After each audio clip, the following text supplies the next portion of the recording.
Hello everyone, so this is part 2 of the series on feature importance and feature selection techniques. In this video we're going to be speaking about permutation feature importance, which is sometimes known as mean decrease in accuracy. Lopez de Prado calls it that. So this is a feature importance technique that's available for any machine learning algorithm, not just tree-based models or ensembles of trees like the mean decrease in impurity we spoke about in part 1 of this series. And it also fixes the issue with high cardinality bias in the mean decrease in impurity feature importance. But this takes way longer to compute, and it suffers a little bit more from correlated features not meaning as much with this technique. But anyways, let's dive deep in this. If you guys enjoy this video, please like and subscribe. It means a lot. Thank you guys so much, and let's get the show on the road. Okay, so so the idea behind this feature importance technique is this is going to be a out of sample based technique. It's going to be based on performance on a validation set, an out of sample test set, whereas like the previous feature importance technique only was based on when you grew the actual built the actual model itself, right? So the idea behind this thing is when you're testing your model on your validation set, if you randomly permute or shuffle a feature, if that feature is important, then randomly permuting its values should screw up your model. It should make your model a lot worse. Like let's say I'm predicting if someone will be in the NBA, and one of my features is height, and if I randomly shuffle it across all human beings, then my model will get a lot worse because height could be an important feature. So that's the idea. But right away you can see a problem with this thing. What if you have two features? One is height in centimeters and one is height in inches, which are pretty much almost the same, super correlated. Then if you remove height in inches, height in centimeters can take care of the heavy lifting. So that's a weakness with this feature importance technique. But let's talk about it in more precise details. And by the way, so let's say and there are methods to try to do this feature importance taking correlation into account. We'll talk about them in other videos. But the idea is with this one is assume you don't have that extreme problem with, like I said, the super correlated feature of height in inches, height in centimeters, for example.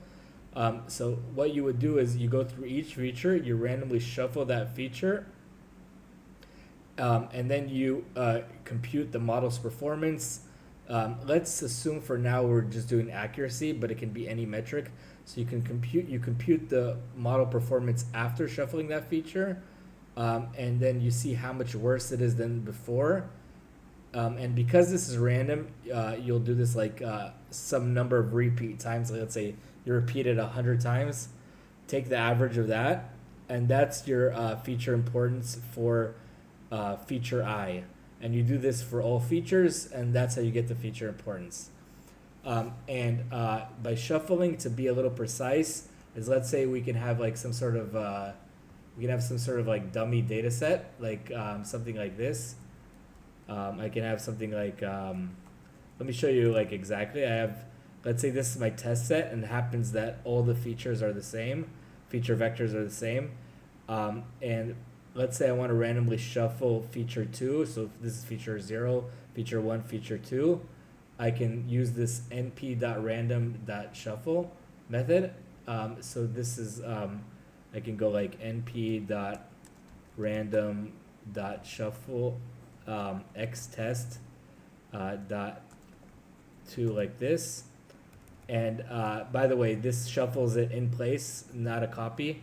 So look, now you have x test, you shuffled it, and you see you shuffled this feature, and then you would compute the model performance. You would reshuffle again, compute the model performance, take an average after a certain amount of shuffles, see how much that is worse than the normal performance features as is, and that's your feature importance score. So let me show you just how easy it is to use this in scikit-learn. So scikit-learn has a lot of things, of course. So let's get the iris dataset like last time. So from sklearn dot datasets import load iris, and let's just load the data set. It will be iris equals, let's import pandas also, we probably need it soon.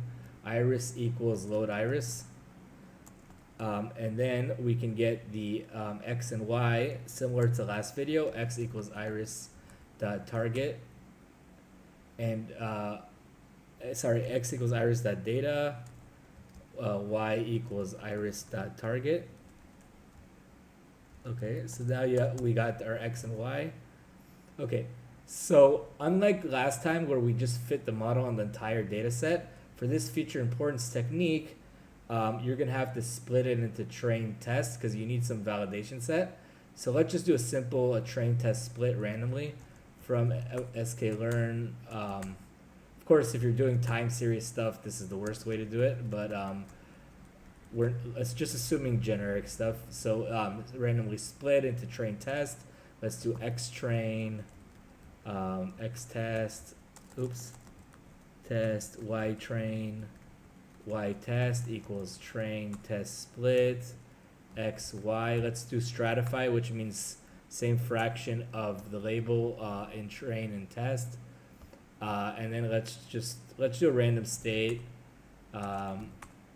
Usually people do 42, so now you have our split. So now we fit the random forest model. So we do rf.fit x train, y train. Let's define the random forest. It's rf equals random forest classifier. We have to import it. So let me import it.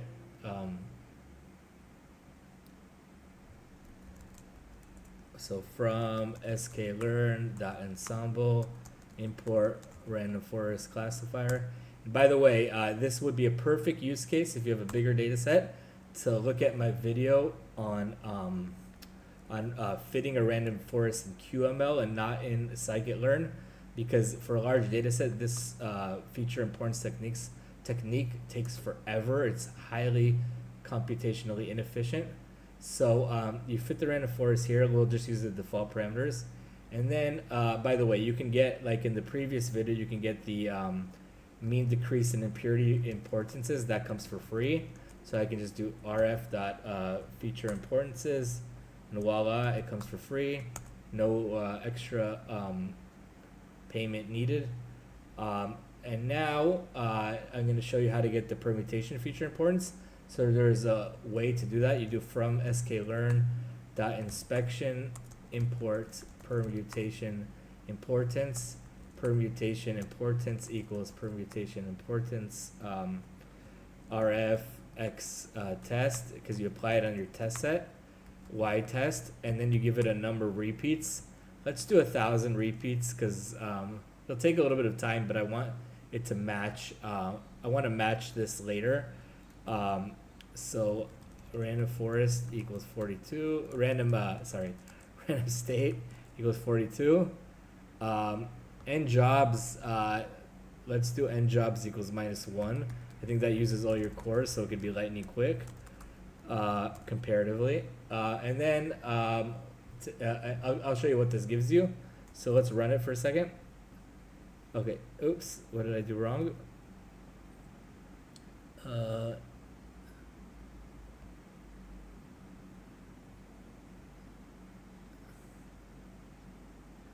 Oh, N jobs. There's no Steve Jobs. There's N jobs.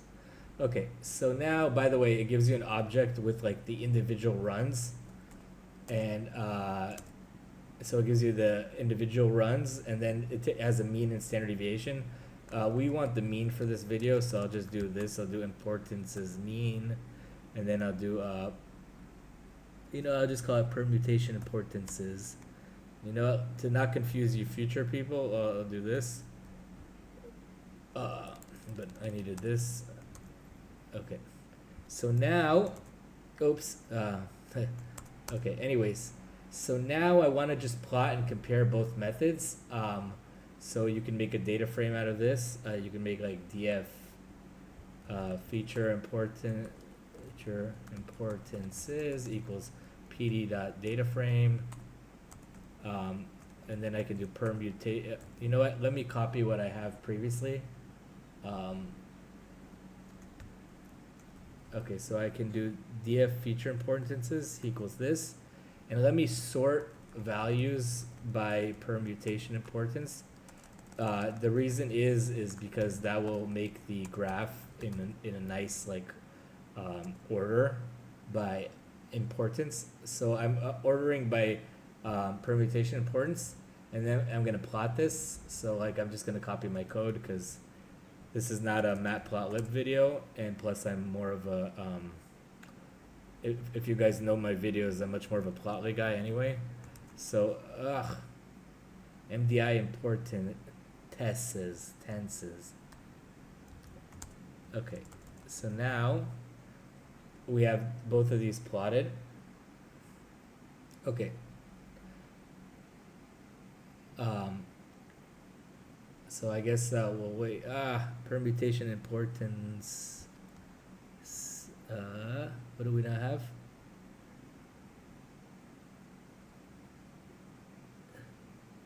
Permutation. Okay. Permutation. Mutation. This I know. Import matplotlib.pyplot as plt, and now we can plot it. Okay. So what do you notice here?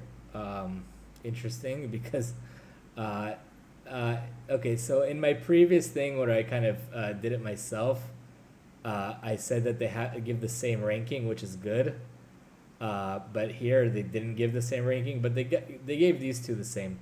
You know, why did they give the same ranking when I did it? Maybe it's because I used like a giant random forest, and that's why I gave the same ranking. So maybe it's because I used like, so let me in the meantime try this with like n estimators equals 1,000, because I did say it gives you the same, so I don't want to like falsely say something. Anyways, okay, so while that is running, now let's try to on our own manually compute this feature importance technique. So remember, the first step is to train the model, and we've already done that with we actually have already done that with rf.fit here, right? And so that's the first step, to train the model. So we did that. The second step is to measure baseline performance. So to measure baseline performance, you can use the .score method from scikit-learn. We're just going to use accuracy. So I'll do something like accuracy is the default for classification. So I'll do baseline score equals rf.score x test. It's still running because I made it 1,000 classifiers, so it's taking a bit longer. We'll wait for that. But anyways, this gives you the baseline score. And now we have to do this feature importance. So remember, what we do is for each feature, we repeat n repeat times. We randomly shuffle that feature's values across all samples in the validation set. And after shuffling, we compute that performance. We take the average over the n times we repeated this. And that's our score, and we subtract that from the baseline, and that's our importance score. So so I guess that didn't fix my problem. I don't know why I said that they have the same feature importance. Maybe, I don't know what I did that give them the same one, but anyways, let's forget that point. I gave false advertisement. So they gave almost the same thing, right? And I lowered the random forest classifier. I lowered the maybe let me add a random state here, 42, just because anyways, okay, so it's almost the same importances. Yeah, I got the same one. I don't know why all of a sudden I got a different one, but that's beside the point. So let's just show you how manually you can compute this feature importance technique. Okay, so we have to iterate. So we got the baseline score right now, right? So the baseline score was the RF that score. And Okay, so now we need to do part two, which is the real work, where we shuffle the data for each feature and repeat that for each feature and repeat times. But before we get to that, I just want to say that I realized I made a mistake, and previously I had something that was wrong. Here it should be something like this, where you have this is example one, example two, example three, etc. The features are like horizontal in value, right? Sorry, features are this is feature like 2. It's this thing. 0, 1, 2. It's this thing, not this thing. So I messed up on that. So I apologize. So now shuffling, you shuffle this one, not this one. So sorry about that. That was a mistake of mine. Anyways, let's compute the random forest feature importance because I just screwed up the naming. So permutation importances. And now let's compute it manually and see if we get the same score. So what we're going to do here is we're going to basically iterate through the features. We're going to repeat n times. We're going to shuffle that feature's value across the validation set, and then score it. And then we do that for all features and the repeats. And then we're going to average for each feature. We're going to average across the n repeats. So let's make this into code. So n repeats, we've been using 1,000 for this thing. So let's do that. N features is going to be, if we have xtest.shape 1, so it should be 4 features. Let's just see that it is. N features is 4. Okay, so let's keep these scores in a list of lists. So it'll be a list of size 4, and each one will have the list of n repeats or 1,000 values for each of the score. So I'll do something like this. I'll do for n in range and features, and then I'll do this is that loop. I'll do scores dot append this. I'll add an extra empty list, and then I'll do for maybe I'll call this f for f in n features, and then I'll say for n in range n. Range n repeats. So now what we have to do is we have to first shuffle that feature, but before that we need to copy the validation set. Even though I call it test set, technically it is a validation set, because test set you really only can use once, you can't reuse it. So basically I'll copy the validation set. The reason you're doing this is because otherwise you're going to shuffle something and it's going to remain shuffled for the other features and it'll screw things up. So I'll just do copy xtest. So I'll do xtest copy equals xtest dot copy. And then we're going to shuffle the feature. So I'll do xtest copy. Remember what I did earlier, dot random dot shuffle. And it's going to be the F feature, so it's like this, and then we're going to score model on shuffled data set. So what are we going to do? We're going to get score equals, let me just call it shuffled score equals, and let's call this shuffled scores. Shuffled score equals rf dot score x test copy y test, and this should work. Okay, did I mess up? Oh, I need to append it, so I'll do shuffled scores of the f thing dot append shuffled score, and this should work. And let's print like what feature we're on. Oops.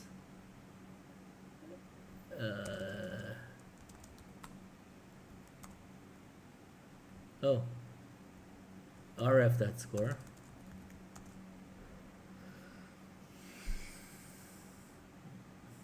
Okay. So this is not parallelized, so take a few seconds. So then once we have this, we can view it like this, np.array, np.array, shuffled scores. Let's just see if it's what we expected. Oops. So this is of size 4 by 1,000, 4 features by 1,000 repeats. So then we have to take the mean across the repeats for each feature. So the mean axis equals 1. So that's our average score. But to get the feature importance, we have to subtract this from the baseline. So baseline score minus this, and this is our, I'll call it manual feature importance. And then, so I'll do this, manual feature importance. And then remember we had permutation importances.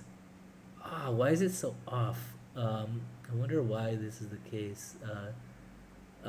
Look, I mean, it's a random process, but you can do np dot all close to see if it's close enough for you.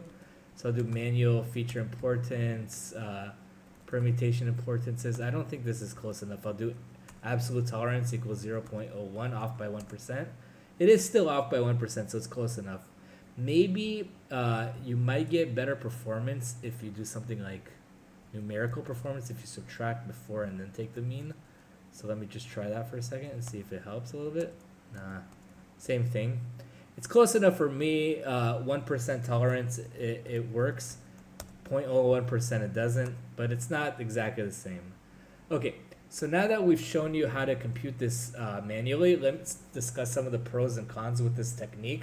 So one of the pros is it's model agnostic. You can apply this to support vector machines, neural networks, everything, not just tree-based models like random forests, XGBoost, and decision trees like the previous mean decrease in impurity is only for tree methods.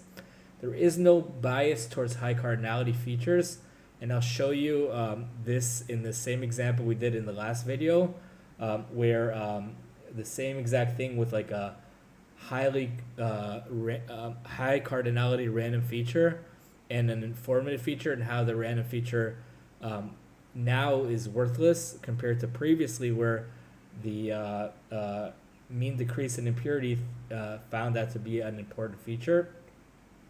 Another pro is this is based on out of sample evaluation, meaning it's like what really matters to the model. It's like less susceptible to like overfitting.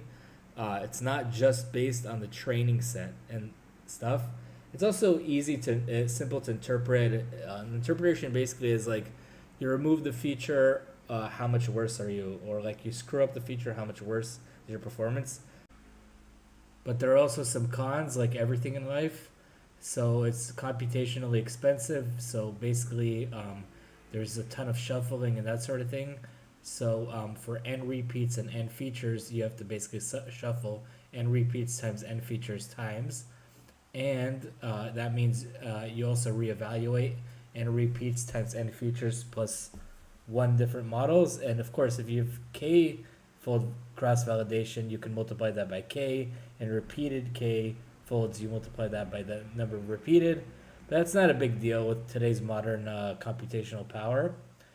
What is important are the next two. So it's very dependent on your model performance. So like the famous phrase, garbage in, garbage out. If your model has poor predictive power and it's pretty much garbage in, pretty much most financial stock market prediction models, unfortunately. Some of the feature importance results might not be so meaningless. So that's why you have to really be careful with finance and stock price prediction with this.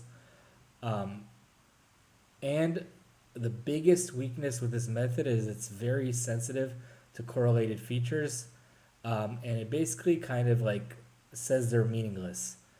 Whereas the other method we spoke about last time, the mean decrease in impurity, will kind of just like give them less value but average them out. Here it completely kind of disregards them. So like one way to do this, of course, is to get rid of the correlated features, keep one, or keep a representative of one, something like that. and then you'll get more meaningful answers. But we'll keep that for a later video. So um, just to finish, I want to show two of these examples. One is I want to show how this has a huge problem with super correlated features. So for our iris prediction, the features, of course, were iris dot feature names. It was sepal length, sepal width, length, petal length, and petal width, all in centimeters. And as you see in the feature importance, the petal length in centimeters was the top dog, so to speak. So what if I add another feature, which will be pretty much the same thing as petal length in centimeters, except it'll be in inches. So I'll define a function centimeters to inches, and then I'll have a feature petal length in inches. So this is pretty much the same feature off by some rounding factors. So what does this do to our feature importance? So I'm going to fit the permutation feature importance and the mean decrease in impurity, and let's see how it looks like. So I'm going to do random forest 1,000 estimators and 100 repeats for the feature importance, just so you guys see what's going on. And we'll wait for that to run.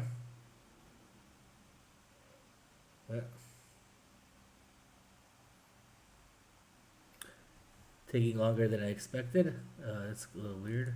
Oh, okay, great. So look what happens now. The most important feature, which was petal length centimeters, is now pretty much zeroed out. As you see here, petal length centimeters and petal length inches are zeroed out.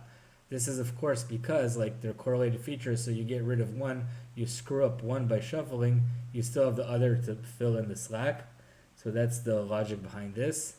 So, but as you see, like with the mean decrease in impurity, it pretty much averages these two out. So like previously, this had a I guess it's hard to really to see here, but like it it gets it all over the place. Oops, something happened with my trading. Okay, anyways, it's much more of a problem in this permutation importance as I spoke about. And then the other thing I wanted to show you guys is last video, I showed that the mean decrease in impurity has a huge bias towards high cardinality features. So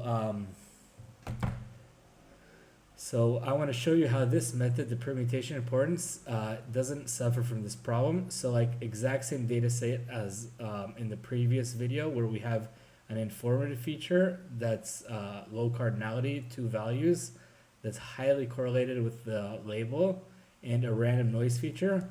And let's run it and see how it goes. Oops, I need decision tree classifier. So from scikit-learn.tree import decision tree classifier. So I run this and look what happens. And I normalize the feature importance to sum to 1 for both cases. So as in the previous video, the mean decrease in impurity importance for the random noise is higher than for the informative feature, even though the random noise is complete junk. But as you see, for the permutation importance, it makes barely anything. So that is where this is much better. So anyways, I hope you enjoyed this video. I don't know if people are interested in this topic. So like, show me you're interested if you guys want more videos. I have Shapley values. I have things from Lopez de Prado maybe of like how to handle the correlated features and stuff like that. But I need people to be interested. So thanks so much, and hope you have a great day.